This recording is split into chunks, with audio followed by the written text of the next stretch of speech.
Wadiful has himself been explicit about our right to defend our people against terrorist attacks. That any concerns that German companies may have in India, coming to India, establishing themselves, working here, we would be prepared to give it special attention. The world facing the twin challenges of economic volatility and political uncertainty. We believe that a multipolar world with strategic autonomy can best respond through more intensive consultations and cooperation among key member states. Let me again first publicly welcome my friend, Foreign Minister Dr. Johan Wadiful, who is here for the first time in his current capacity. I had the honor of being his guest this May, and between May and now, we have actually been regularly in touch in this intervening period. Now, I first got to know him when we met at the Munich Security Conference, which was well before he became Foreign Minister. And I must say, even then, I was impressed by his commitment to advancing the India-Germany strategic partnership. I'm very confident that that enthusiasm will now be applied by him fully in his new role. During the day today, we've had detailed discussions on various aspects of our ties. This includes our political cooperation, security and defense, economic relations, research and future technologies, climate and energy, as well as education, skilling, mobility, and people-to-people exchanges. So let me share with you some key points which came out of today's discussion. One, we greatly value the understanding that Germany has shown with regard to India's fight against terrorism. Minister Wadiful has himself been explicit about our right to defend our people against terrorist attacks. Our parliamentary delegation that visited Germany in June after Operation Sindhu was also warmly received. Two, there's been an uptick in our defense and security cooperation. Germany participated in the Tarang Shakti air exercises last year, and its ships made port calls to Goa. Today, we agreed that such participation should be continued, indeed even expanded. In the past, we have had significant export control difficulties in the defense and security domain. I would like to express my appreciation today for the smoothening of these processes and more expeditious clearances. We also spoke about greater industry collaboration between our two countries in this context. Three, our two-way trade last year was almost 50 billion euros. Minister Wadiful is on record. I saw one of his interviews where he said that he was very confident we will be doubling our trade. Let me assure him that India fully reciprocates that sentiment. It looks forward to working with the government, with the German government. And last year, I recall, we had a very successful conference in Delhi of APK, the German Industry Association. And I want to reiterate that we remain fully committed to continuously improving the ease of doing business in this country. And I assured the minister today that any concerns that German companies may have in India, coming to India, establishing themselves, working here, we would be prepared to give it special attention. In the semiconductor manufacturing area, that has actually emerged as a particularly promising domain. We welcome German investments and GCCs. Indian talent can make a significant contribution to Germany's own expanding capabilities here. And I must say that the model of talent preparation and flow that Germany has evolved has been particularly effective. I would really commend our German colleagues for that. And we hope to see that scale up further. 5, we have just marked 50 years of our scientific collaboration. Intensifying that and linking it to industry is the task that we have set for ourselves. Our cyber and digital dialogues are also important. Minister Vareful visited the Indian Institute of Science in Bengaluru and also ISRO. And I'm very glad he did, because I think space cooperation has a lot of potential, and we again today agreed that it should be more aggressively explored. 6, on climate and energy. We have been working for the last few years on what's called the Green and Sustainable Development Partnership. Now, some of you would be aware that projects under this have included the Nagpur Metro Rail, green energy corridors in 5 states, and the integrated water transport project in Kochi. Our discussions today also covered green hydrogen, green energy financing, and biofuels. 7, we have seen good progress in education and mobility. I believe that the largest number of foreign students in Germany are now from India.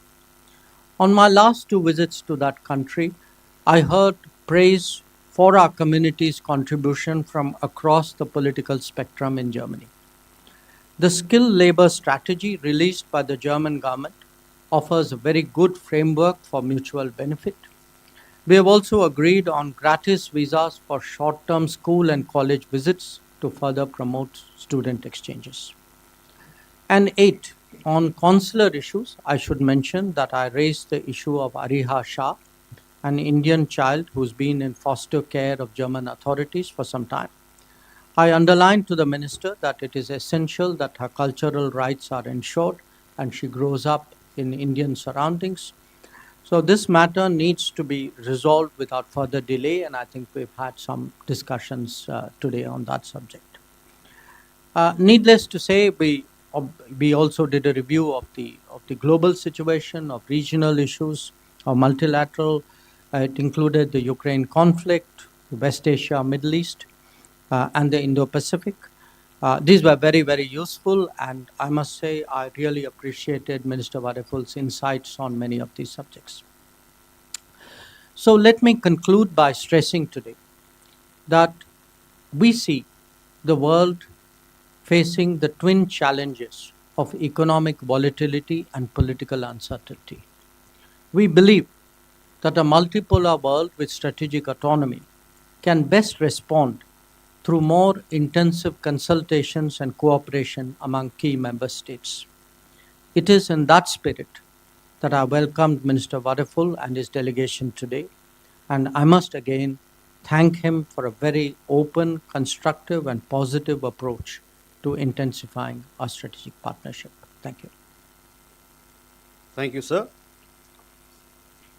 May I now invite His Excellency Dr. Johann Vareful, Federal Minister of Foreign Affairs of the Federal Republic of Germany, to give his remarks to the media.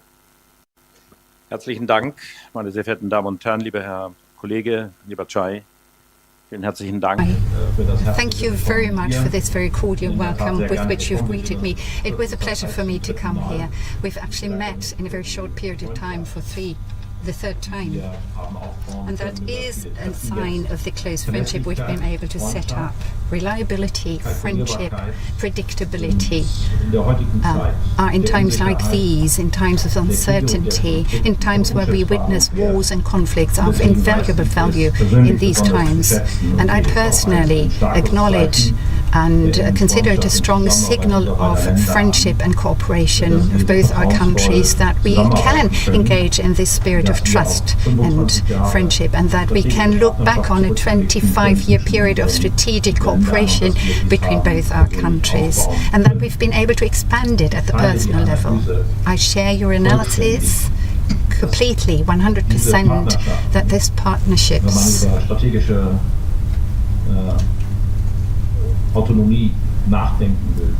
when you want to think about or consider strategic autonomy, about sovereignty in the area of economy, but also in the field of security policy, that this is of decisive importance. Of course, we have allies, we've got friends, and for Germany, India is one of them. I had the pleasure today of, play hockey for a few minutes with a team of pupils. I wasn't very successful, though, I hasten to add. But it is a team sport, And I would like to make that point. And I believe that India and Germany are playing in the same team. And that is something that I welcome and think is good in these uncertain and turbulent times. And this is reflected in the fact that we look back on 50 years of science cooperation and 60 years since we signed the bilateral cultural agreement. And it is reflected in so many other areas. We have the biannual intergovernmental conference, and we strengthen that team spirit. And I hope that we will also have the Federal Chancellor visit India soon, because we want to tackle the challenges both our countries are confronted with together and to strengthen our cooperation. As a rising economic powerhouse and the most populous country and biggest democracy in the world, India has a special importance in a world region that is of strategic importance. Our economies in particular have a lot to gain, I believe, if we are to further expand our cooperation. I was in Bangalore yesterday and I saw for myself what an innovative powerhouse and technology center India has become. In the area of AI and aerospace, but in other areas too, India wants to and will be at the forefront among the frontrunners in a whole host of areas. Today we talked about the potential for further enhancing our cooperation, be it in the area of strengthening cooperation in the field of aerospace and space, be it in the area of AI, where we both believe the need to set up norms, rules and values that we adhere to. With the EU AI Act, the EU has presented an important first building block in that regard. That India is going to host the next AI summit is a demonstration of India's ambition and claim to be in the vanguard and amongst the frontrunners in the area of new technologies too. With regard to bilateral trade, India and Germany are already playing in the Premier League. Germany, with a little under 31 billion euros of trade, has India as its most important trading partner. As I said to my colleague, we aim to double that.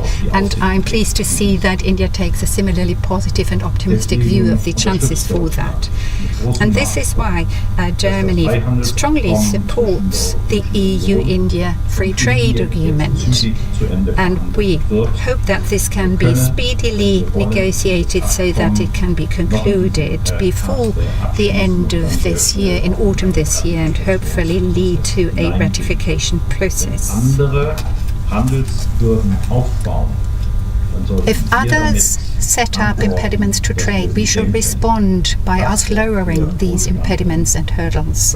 We believe that this fosters understanding amongst peoples and their prosperity. Today already we have more than 2,000 German companies that are active on the Indian subcontinent, and India is gaining increasing weight whenever we talk about diversifying supply chains, be it chemical products, pharmaceuticals, textiles, electronics or IT services.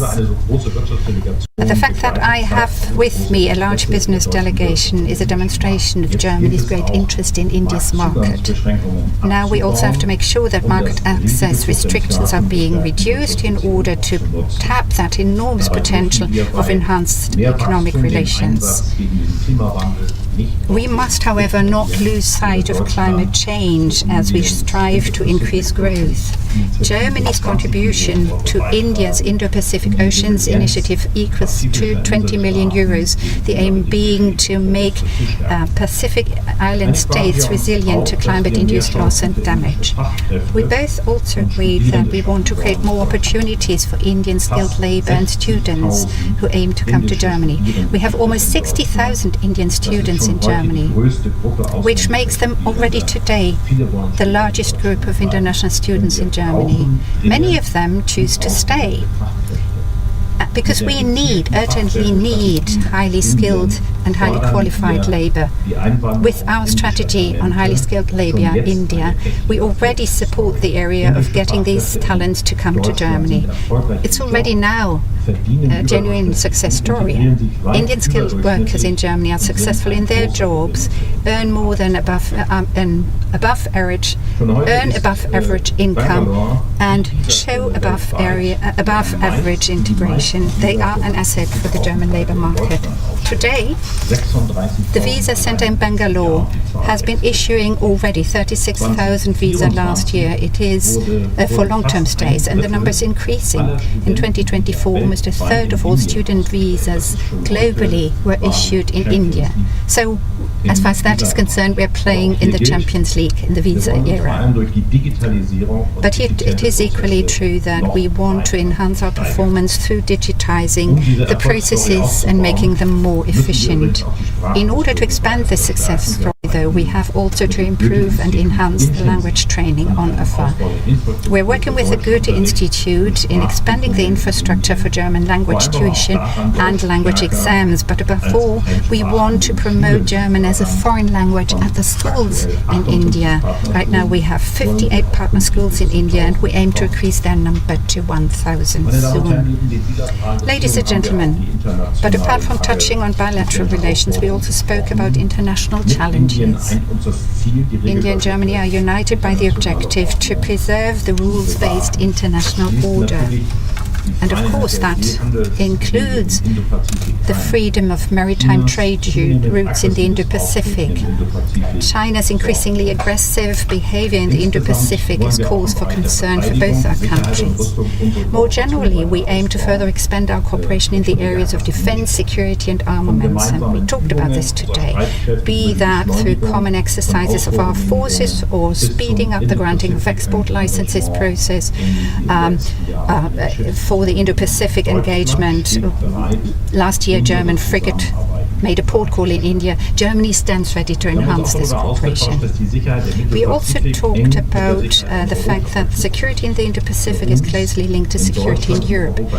For us, Russia's war of aggression, for us in Germany and Europe, Russia's war of aggression is right now and remains right now the biggest challenge to our security policy. The fact that Prime Minister Modi, when he met with President Putin a couple of days ago, also pointed to the need of a speedy peace agreement in Ukraine has been important to us.